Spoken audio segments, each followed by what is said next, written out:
जय श्री श्याम, जय मनोना धाम। आप सभी श्याम भक्तों का स्वागत है एक नई वीडियो में, एक ताज़ा अपडेट के साथ। तो इस वाली वीडियो में उन श्याम भक्तों के लिए बहुत ही महत्वपूर्ण जानकारी हम देने वाले हैं जो श्याम भक्त यहाँ पर 4 जनवरी से लेके 30 फरवरी तक आ रहे हैं या फिर आना चाहते हैं। जैसे कि महाराज जी कब कब धाम पर बैठेंगे और कब कब धाम पर नहीं बैठेंगे, यहाँ पर कब आपको आना चाहिए, कब यहाँ पर आपको नहीं आना चाहिए, कब यहाँ पर कितनी भीड़ मिलेगी और कब यहाँ पर कितनी भीड़ नहीं मिलेगी।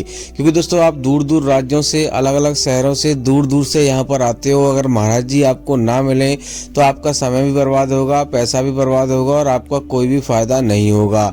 तो यहाँ पर इसके साथ साथ उन श्याम भक्तों के लिए बहुत ही ज़्यादा महत्वपूर्ण जानकारी हम देने वाले हैं जो श्याम भक्त यहाँ पर पहली बार आ रहे हैं या फिर पहले भी कई बार आ चुके हैं। क्योंकि दोस्तों यहाँ के कुछ नियम, कायदा, कानून होते हैं, अगर उनको आप फॉलो नहीं करोगे तो आपको पहली बार में फायदा नहीं होगा। आप कई बार चक्कर लगा लोगे तब भी आपको, अगर बार बार गलती करते जाओगे तब भी आपको कोई फायदा नहीं होगा। तो इससे बचने के लिए बस आपको करना क्या होगा, वीडियो को शुरू से लेकर एंड तक देख लेना है, स्किप करके नहीं देखना। अगर वीडियो आपने काट के देखी या अधूरी देखी तो आपको समझ में नहीं आएगा। क्योंकि दोस्तों इसके साथ साथ और भी बहुत सारी महत्वपूर्ण जानकारी हम देने वाले हैं, जैसे कि कहाँ पे आपको फ्री में ठहरना है, कहाँ पे आपको पैसा दे के ठहरना है। क्योंकि देखो अभी सर्दियों का समय चल रहा है, बच्चे बुजुर्गों को, किसी मरीज को लेकर आओगे तो यहाँ पर रुकने की व्यवस्था होनी चाहिए। क्योंकि दोस्तों यहाँ पर एक दिन में नंबर नहीं आ पाता है, कभी कभी यहाँ 2-3 दिन का समय लग जाता है और कभी कभी 2 घंटे में भी नंबर आ जाता है। तो यहाँ कोई निश्चित नहीं होता है। तो यहाँ पर आपको लगभग 2-3 दिन का समय लेकर आना चाहिए, सारी व्यवस्था करके आना चाहिए। अगर यहाँ पर मान लो आप सही प्रकार से, यानी कि कम खर्चे में काम चलाना चाहते हो। अब दोस्तों बात करते हैं यहाँ पर, इसके साथ साथ ये भी आपको बताएंगे कि मनोना धाम आखिर पड़ता कहाँ पर है, कौन सा इसके नज़दीकी रेलवे स्टेशन है। सबसे पहले अगर आप ट्रेन से आ रहे हो तो आपको कहाँ आना है, अपनी सवारी से आ रहे हो तो आपको कहाँ आना है, और दोस्तों यहाँ पर आपको कौन कौन से नियमों का पालन करना पड़ता है जिससे कि आपको पहली बार में ही फायदा हो जाए। चलिए दोस्तों वीडियो को शुरू करते हैं। सबसे पहले जान लेते हैं आखिर दोस्तों मनोना धाम पड़ता कहाँ पर है। मनोना धाम उत्तर प्रदेश राज्य के बरेली जिला में पड़ता है। गांव का नाम है मनोना और तहसील का नाम है आंवला और बरेली जिला का नाम है। तो सबसे पहले आपको आना होता है बरेली। आप किसी भी राज्य से आ रहे हो, किसी भी शहर से आ रहे हो तो आपको बरेली आना है। क्योंकि दोस्तों बरेली बहुत बड़ा स्टेशन है और हर जगह से ट्रेन अवेलेबल आपको मिल जाएंगी। बरेली और आंवला की दूरी ज़्यादा नहीं है, लगभग 40-50 किलोमीटर की दूरी है। तो आराम से आप आ जाओगे। आप ट्रेन से आना चाहते हो तो आपको 20 रुपये का किराया लगेगा। अगर रोडवेज बस से आना चाहते हो तब भी आप आ सकते हो, कोई भी दिक्कत आपको होगी नहीं। अब दोस्तों बात करते हैं यहाँ पर आपको पहला काम क्या करना होता है। देखो दोस्तों घर से आप चल रहे हो तो आप प्लानिंग करके आइए, लगभग 2-3 दिन का समय लेकर आइए। और आपको एक बात का विशेष ध्यान रखना है, कभी भी बुधवार और बृहस्पतिवार को आपको ट्रेन बुक नहीं करनी है। यानी कि बुधवार और बृहस्पतिवार को आपको यहाँ नहीं आना है। उस दिन छोड़कर आप आ सकते हो, कोई दिक्कत आपको होगी नहीं। क्योंकि बुधवार और बृहस्पतिवार को महाराज जी धाम पर नहीं मिलते हैं और नहीं बैठते हैं, नहीं आशीर्वाद देते हैं।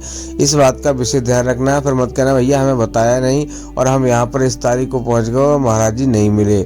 लेकिन दोस्तों यहाँ पर आपको एक बात का विशेष ध्यान रखना है कि यहाँ पे जैसे ही आप सुबह, मान लो अगर आप सुबह में पहुँच जाओगे तो यहाँ पे आपके दर्शन जल्दी हो जाएंगे।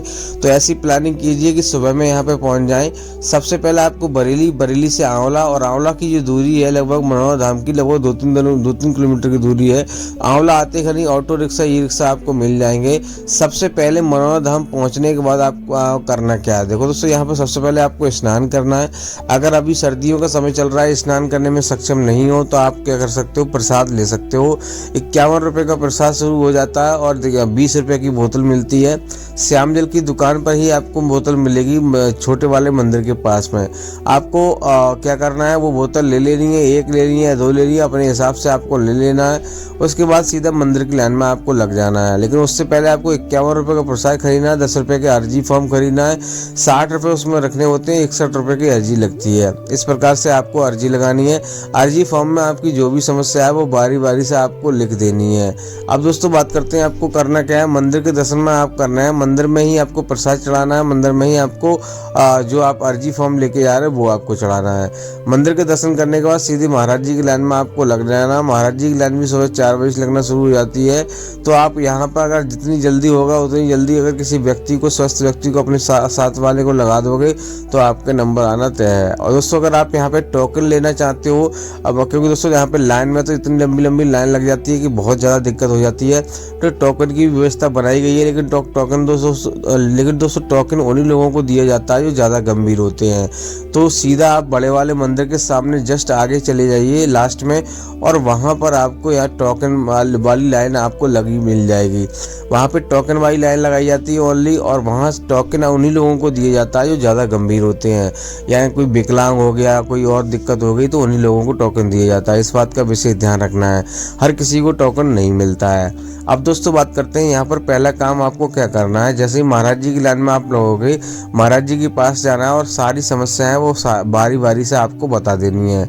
महाराज जी थोड़ा सा आपको श्याम जल पिलाएंगे, उसके बाद आपको घर पे सेवन करने के लिए बोलेंगे। घर पे सेवन करने में क्या है कि आपको सुबह 4:30 बजे से लेके दोपहर के 11:30 बजे तक आपको पूजा पाठ करके स्नान करके आपको श्याम जल का सेवन आपको कर लेना है। जिस मरीज की आवश्यकता हो, यानी जिसको लेकर आए हो, उसको भी इसी प्रकार से आपको पिलाना है। अब दोस्तों बात करते हैं यहाँ पर कितनी देर में नंबर आ जाता है और कितनी देर में नंबर नहीं आएगा। अभी के टाइम पर देखो दोस्तों, अभी के टाइम पर बहुत भीड़ चल रही है, तो यहाँ पर अभी के टाइम पे कभी कभी 2 घंटे में भी नंबर आ जाता है, और कभी कभी यहाँ पे मान लो 1 दिन भी लग जाता है। लाइन में लगने के लिए आपको करना क्या होगा, किसी स्वस्थ व्यक्ति को ना लाइन में लगा दीजिए। जब आपका नंबर आए तब अपने मरीज को आप बुला सकते हो, तो इस प्रकार से आप लाइन में लग सकते हो। अब दोस्तों बात करते हैं यहाँ पर कौन कौन से धर्म के लोग आते हैं, कौन कौन से धर्म के लोग नहीं आ सकते हैं। यहाँ पे दोस्तों हर प्रत्येक धर्म के लोग आते हैं, हिंदू मुस्लिम सिख ईसाई, किसी के साथ भेदभाव नहीं होता है और सभी का कल्याण होता है। जिसको दिक्कत होती है वो आता है। यहाँ पर हम किसी की अवहेलना नहीं करेंगे और ना ही कुछ करेंगे, लेकिन दोस्तों यहाँ पर खाटू श्याम महाराज की कृपा होती है और बड़ी से बड़ी बीमारियाँ दूर होती हैं, सब समस्याएं दूर हो जाती हैं। तो आप भी अगर आप कोई समस्या से जूझ रहे हैं तो एक बार ट्राई करके ज़रूर देख लेना।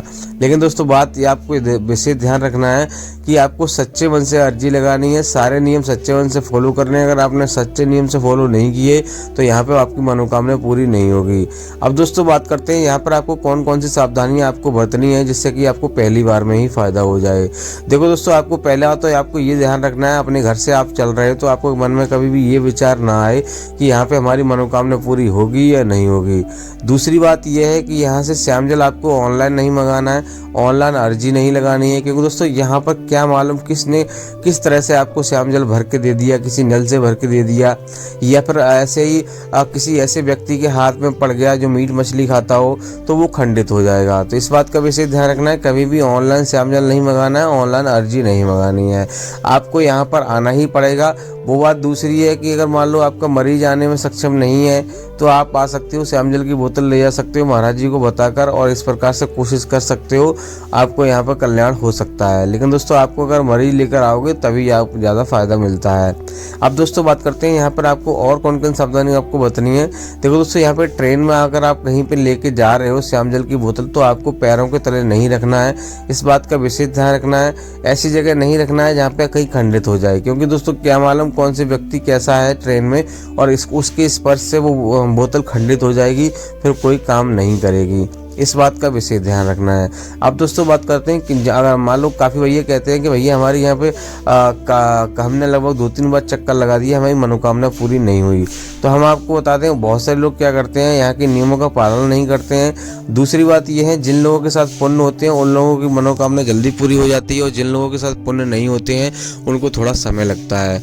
पुण्य की बात करें तो यहाँ पर हम जाने अनजाने में अपने जीवन में हर कोई पाप कर बैठता है, चाहे छोटा हो चाहे बड़ा हो, हर कोई छोटा मोटा पाप कर बैठता है, तो उसी के अनुसार हमें फल मिलता है और उसी के अनुसार हमें दंड भी मिलता है। तो यहाँ पर भी आपको उसी प्रकार का न्याय होता है, और जिसके साथ पुण्य होते हैं उनको उसको आराम जल्दी मिल जाता है, जिसके साथ पुण्य नहीं होते उसको थोड़ा देर में आराम मिलता है। लेकिन देर है अंधेर नहीं है। काफ़ी भैया कहते हैं कि भैया यहाँ पे कोई फ़ायदा नहीं होता, बाबा ढोंगी है ये है, तो हम आपको बता दें अगर आपको ऐसा लग रहा है तो आपको नहीं आना है। जिनको पूर्ण आस्था है, जिनको विश्वास है वही आए, क्योंकि दोस्तों यहाँ पर अगर आपने एक भी बार अपने मन में ऐसा विचार ला लिया तो आपकी जो भी समस्या है वो दूर नहीं होगी, आपको कोई फ़ायदा नहीं होगा। अब दोस्तों बात करते हैं महाराज जी अभी के टाइम पे बैठ रहे हैं नहीं बैठ रहे हैं। देखो दोस्तों, आज है यहाँ पे 3 तारीख, तो आज तक यहाँ पे बैठने का यानी कि 4 तारीख तक महाराज जी बैठेंगे और उसके बाद महाराज जी यहाँ पे नहीं बैठेंगे। अब दोस्तों बात करते हैं कब से कब तक नहीं बैठेंगे और कब से कब तक बैठेंगे। देखो दोस्तों, यहाँ पर 4 तारीख से लेकर 15 जनवरी तक महाराज जी धाम पर नहीं मिलेंगे। तो अगर आप इस बीच में आ रहे हैं तो आपको नहीं आना है, आपका समय बर्बाद होगा, आपका पैसा बर्बाद होगा। अब दोस्तों बात करते हैं 15 जनवरी से लेके और 15 फरवरी तक महाराज जी धाम पर मिलेंगे। आगे का जो अपडेट रहेगा हम अगली वीडियो में आपको देते रहेंगे। कुछ और जानना है, कुछ रह गया है इस वीडियो में, आप कमेंट कर सकते हो। फिलहाल दोस्तों हम बात करते हैं यहाँ पे रहने की कितना खर्चा आ जाएगा। रहने के लिए यहाँ पे धर्मशाला बनी हुई है, तो एक व्यक्ति का 1000 से लेके 3000 रुपये का खर्चा आएगा। होटल में रुकोगे तो 800 रुपये से लेकर 1800 रुपये का खर्चा आएगा। और फ्री में रुकोगे तो जगह जगह रैन बसेरा बने हुए हैं, वहाँ पे आप रुक सकते हो, कोई चार्ज आपको लगेगा नहीं। नॉर्मल रूप से अगर एक व्यक्ति आएगा तो यहाँ पे 500 रुपये का खर्चा आएगा। और दोस्तों कुछ और रह गया है तो आप हमें कमेंट करके पूछ सकते हो, उसका जवाब दे देंगे या फिर वीडियो बना देंगे। फिलहाल दोस्तों इस बार वीडियो को यहीं रोकते हैं, तब तक के लिए जय मनोनाथ धाम जय खाटू श्याम।